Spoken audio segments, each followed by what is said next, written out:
бізде күндік ценовой разрыв.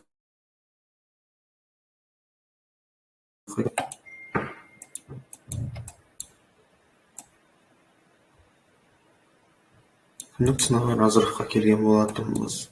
Жоғары жақта потенциальный целдер бар, иә? Мынау и мынау. Астында бізде полный тазалап кеткен болатын. Яғни Герсоргты шорт деп те айтуға келмейді, но бірақ үстінде бізде күтіп алатын, тоже өзіне шақыратын күндік ценовой разрыв бар. Енді бізде логика бойынша айтылады, что күндік проблемадан күндік проблемаға барады деген сияқты.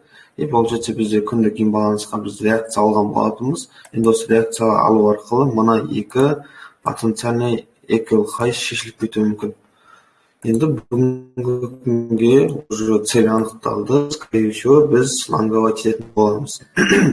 Енді қарайтын болсақ, бағаның барлығы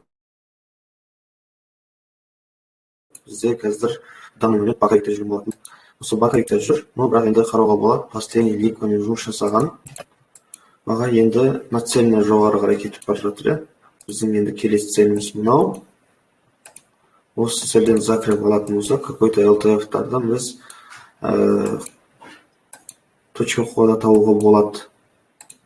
Енді мен Герсоргтан 30 минуттық таймфреймнің көбінесе тренд анықтауға тырысамын. Бізде қазір закреп сверху бар. Астындағы имбаланстармен жұмыс жасаған. Ликвидностьтармен само собой жұмыс жасаған. Имбаланстарды уважать етіп, полный ордер флоумен келе жатырмыз. Егер ордер флоумен келетін болса, асықпай біз потенциальный цельдерға барып болатынын білеміз, иә? Енді ближайший цель миға қонымды біздегі күндік максимум, кеше күннің максимумы. Енді мен бұл жерден не күтем? Мен күткен кезде бұдан мынандай движение күткен келіп тұр. Бағаның қазір осы азиатский максимум, бұл нью-йоркский максимуммен жұмыс жасағаннан соң, немесе осы импульстың полный распределениясынан 50% мен кіретін боламын, иә? И получается олар менде не? Ашық қалып кеткен зона пойлар, немесе ценовой разрывтар. Бұл жерде мен кіретін боламын. Мұны пойдан қарап көрім, егер баға осы жерге келіп реакциясын қалдыратын болса, оңға қарай соң беретін болса, мен осы жерден оң пайыстыратын едім. В целом, қазір біз күндік имбалансқа кірдік. Енді күндік имбалансқа баруымыз керек логика бойынша. Екі зонаның ортасында тұрмыз. Сол үшін бізде осы зоналардан кішігірім откаттан оң позициясын қарастыруға болады. Көп емес, в принципе, кеше күннің максимумның менде позиция егер осы жерге келетін болса, стоп, за этой манипуляцией. И получается стоит на жерге. Или болмаса, полный мына интерналдармен жұмыс жасауға баға ұмтылатын болса, осы интерналдан более ниже азиатский минимумға қою арқылы, осы интерналдармен жұмыс жасайды деп қою арқылы, мен позициямды осы ПДХ-ға дейін созатын едім. Бұл Герсоргтың бір движениесін айта кетейін. Бұл көп жағдайда Азия бакаликте тұратын болса, қалған индекстар, точнее, қалған сессиядағылар бізде бакаликте тұрады. И сосын бізде Лондон мен Нью-Йорк үлкен движение жасап беруге тырысады. Франкфурт, Азия көп движение жасамайды, Лондон мен Нью-Йорк бір бағытта алып кетеді. Сол үшін, егер менде қазіргі данный момент Франкфурт пен Лондонға қарай отырып, баға слон лонгқа беретін болса, ПТХ-ға дейін мен цель қоятын едім. Осы цель арқылы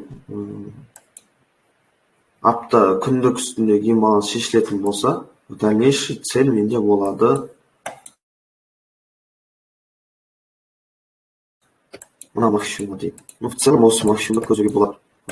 Ближайший күндік трейдер ретінде ближайший цельдің жұмыс жасаған өте керемет болады. Себебі менде астынан дым ішінегі көріп тұрған жоқпын, что баға барады дейтіндейші күндік таймфрейммен қарайтын болсақ.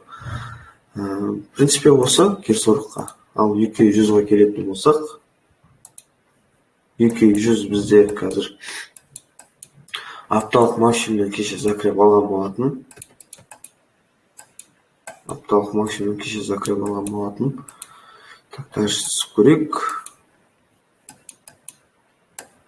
Мен кеше осыдан позиция ала алмай қалдым, өкінішке орай. Себебі мен мына жердегі екі лоусты шешіп кетеді деп ойлағам, но бірақ шешіп кетпеді, ойымдай болған жоқ. Енді бізге полноценный 4 сағаттық слом структурамыз бар. Максимумға шыққанымыз бар. Енді осы импульстың полный распределениесін мен как-то не қарастырғым келіп тұр. Позиционный лонг в дальнейшее. В данный момент қазір менде баға мына имбалансқа келмей тұрып, апталық максимумды тест жасау арқылы баға кетіп қалуы мүмкін. Вот бірінші история 1 сағаттық таймфрейм бойынша, немесе қазір в данный момент полный Азия өзі кеше күні максимум сүйіп етіп арқылы баратын болса, мына цельға дейін біз запросто барып беретін боламыз. Осы үшін енді біз UK 100-ді, скорее всего, бүгінге істейміз, өткізуіміз мүмкін. Просто информация беретін күн болып қалуы мүмкін. Сол үшін күтуге болады. Себебіне бізде артық жаңарды апталық максимум үстінен закреп алған болатынбыз. Осы максимумға жетпей бізде имбаланста бар, что бағаны мол қарақтырады.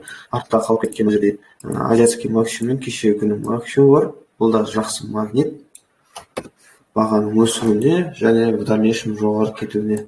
Енді LTF-тардан көрейік, LTF-тардан қандай позиция қарастырғымыз келіп тұр. Мен мынандай позиция қарастырғым келіп тұр. Егер баға қазір мынаны свипать ететін болса, свипать етіп жүріп слом беретін болса, мен мына имбалансқа дейін қарастыратын едім. Осы имбалансқа дейін қарастырып, немесе более глубже осының 50%-не распределениесін күткім келетін еді. Более глубже кіруге. Вот 200-ге осы екі формация баға қазір құлайды.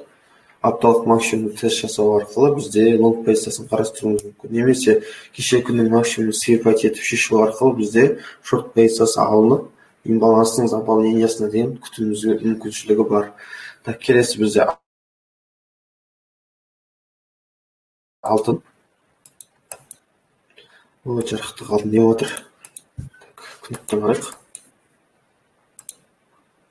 Күндікте бізде алтын.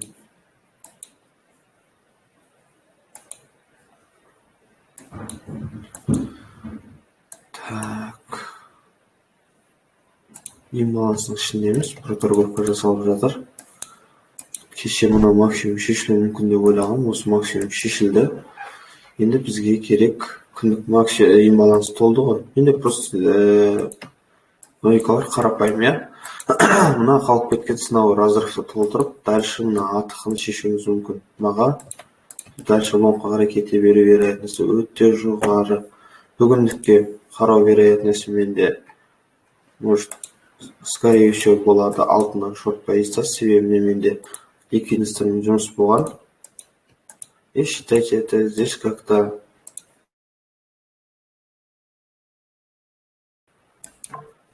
поглощение, да? Имал 4 сағат. 4 сағатта менде не көріп тұрмын. Мына компрессия маған кеше ұнамаған. Осы компрессия полный шешілу керек. Осы компрессия шешілу керек деген логикамен мен может осының шорт позициясын қарастыру мүмкін алтыннан. Мына компрессиялардың барлығы вообще ұнап тұрған жоқ. Мынаның барлығы бізде равный минимумдар, там снятие ликвидности или равный минимум осы тұр да. И в данный момент шорт деп айтатындай, шортқа қарай бізде қазір в целом слом структура жоқ. Давайте 15 минуттықтан қарап көрейік. Около 15 минуттықта бізде как-то кішігірім слом болған екен. Слом болып, бізде қазір имбаланстың тесті болып жатыр, иә. Осы имбаланстың тестінен бізде как-то шорт позициясын алып көруге болады. Қайда? Мына компрессияны шешілгеннен дейін, осы имбалансқа дейін сынау разрыв жабылады, уже біз дальше лонговать ету вероятностіміз өте жоғары. В принципе, алтын қатты логиканы қажет етіп те тұрған жоқ, прям мына компрессияның шешілуі күндегі имбалансқа бару бағаның. В данный момент зона поеда тұрмыз. 15 минутка до этого был слом. Енді күтуіміз керек, мына жерден носи баланстардан нолға кетіп қалмау үшін. Позицияның 5 минуткада тағы бір слом алған керек болады, что біз шорт позициясын в целом алу үшін. Жоғары жақта менде қазір в данный момент ликвидностьтармен жұмыс жасаған.